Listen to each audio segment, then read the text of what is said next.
I wanted to look at the trailers for two upcoming films, the John Wick spin-off Ballerina and the Marvel spin-off The Thunderbolts, because they left me with some real mixed feelings. Firstly, Ballerina, a spin-off of John Wick starring Ana de Armas, and I think it's fair to say that I appreciate seeing Ana de Armas, because frankly she brushes up well and looks good in a Chong Sam. So you know, Anna, if you're interested, drop a comment below, and yes, that is going to be the most ridiculous joke in the video. On the downside, the trailer I saw uses the song Tiny Dancer by Elton John, that given the lyrics strikes me as being a very poor fit for this movie in every way apart from the name. I could maybe show you some clips of Ana de Armas from the Spanish film Mentiras y Gordas, but probably not without getting banned on YouTube. There does seem to be a lot of naughtiness in Spanish TV and film, but I can show you lots of clips from the Ballerina trailer of her maiming people, and I can't help but think that Spain is right on this one and the US and UK and YouTube are wrong, because I failed to see how a fictional couple going at it against a wall leading to a very happy woman is seen as not acceptable for YouTube, but the same woman slaughtering the population of a small country with a large variety of weapons is seen as acceptable.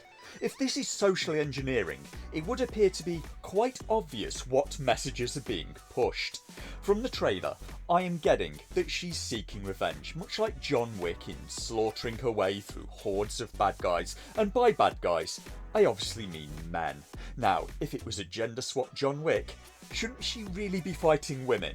Because almost everything has been made political at this point. Just imagine this particular scene with the genders reversed. A man who was fighting a woman and to win repeatedly hits her in the crotch. Would that be seen as fine, or would the mainstream media be calling it wildly misogynistic? I doubt I'd even be able to hear the movie over the sound of Guardian journalists screeching. But a woman hitting a man in the crotch, is that misandry? No, it appears to the mainstream media that's feminism and female empowerment. I have some real concerns about the apparent subtext of this film, because how is this not political?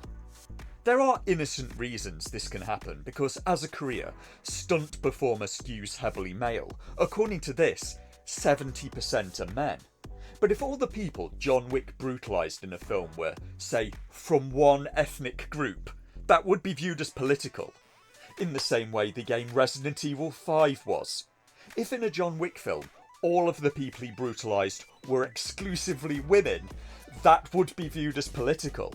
But a woman brutalising men is just seen as acceptable. Violence against men as a whole is seen as more acceptable than violence against women is. Just look at the difference in media response to a teacher having a relationship with an underage student, depending on if the student is a boy or a girl. That is my thesis, and the thing that came to mind was the response to the demise of Katie McGrath's character in the film Jurassic World. It was a woman being eaten by dinosaurs in an obviously fictional film series where people get eaten by dinosaurs all the time, and media and many in the public alike were not at all happy with this. You can't do that, she's a woman. That's misogynistic. But a detail in one of these stories stood out. The claim that her character Zara is also the first female character to perish on screen in the entire Jurassic Park franchise up to that point. Jurassic World was the fourth film in the franchise. If true, I can't even say I noticed this before, and I don't feel like rewatching the first three films to check right now. Maybe I hadn't even noticed in these films that everyone getting done in by dinosaurs were men for 3 full movies. If true, men had been getting torn apart for 3 movies, and nobody cared until one woman got the same treatment. The whole film even got called sexist, including by names as large as Joss Whedon, all the way back in 2015.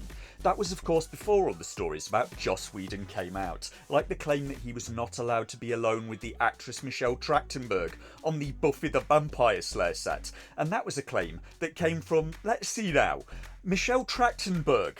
We seem to be living in this weird time when simultaneously people will believe that men and women should have equal rights and equality, and from some people that there's no difference between men and women at all, but simultaneously that women are precious and need to be protected at all costs. Hollywood, it seems, loves women. Well, that is until they turn 40 and mostly on casting couches, so it's looking a bit like gender swap John Wick. Well, kind of. but I don't want to default to calling this a girl boss movie. Having a female lead alone surely shouldn't make a movie bad or untouchable. That would make Aliens bad. It looks like at least the ballerina's trained, so it probably won't fit the idea of a Mary Sue. The cast looks interesting. It has Keanu Reeves, it has Ana de Armas, so it's a reunion from a film Knock Knock that I didn't watch because it was directed by Eli Roth. Ballerina also has Norman Reedus, Gabe Byrne, the sadly late Lance Reddick, Ian McShane, and it's being directed by Len Wiseman, who I mostly associate with the Underworld series and gifting the world with vampire Kate Beckinsale in tight black leather, so we should do okay with this. I don't want to prejudge the film, I'm expecting it to be okay. Not a masterpiece in any way, but it does seem to point out the double standards that have become prevalent in Hollywood. Then I got onto the Thunderbolts trailer, and that starts up and once again has music that doesn't seem at all appropriate in the form of Where Is My Mind by the Pixies. It's like using Kanye West on the trailer for Gladiator 2. How did they choose the music for these things? By throwing a dart at a wall blindfolded. I also don't really know much about the Thunderbolts. The MCU has lost me in a big way since about halfway through Infinity War. I chose not to watch Black Widow and The Falcon and the Winter Soldier because they didn't look very good. And looking at this trailer, that is Black Widow's sister, I guess. And oh, what a shock, she's brutalising a hall full of men.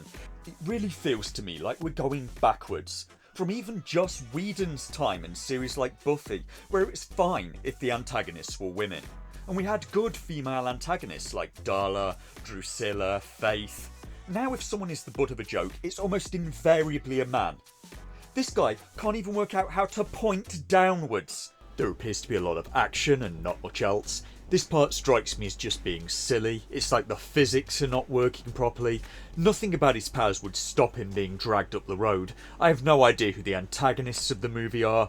The trailer doesn't really give me much of an idea of what the story is going to be, but it appears to be a group of villains brought together to form a team and do dirty jobs by a shadowy government organisation to possibly get called the Self-Destruction Platoon. And it sounds derivative of other movies. So the Thunderbolts, it could be okay, but it probably won't be on Marvel's current form. It has Julia Louis-Dreyfus in it. I loved her in Troll. I tell you, once you start seeing the patterns, it's like Roddy Piper putting on the shades in the film They Live. If you only knew the power of one, the power of two, the power of many.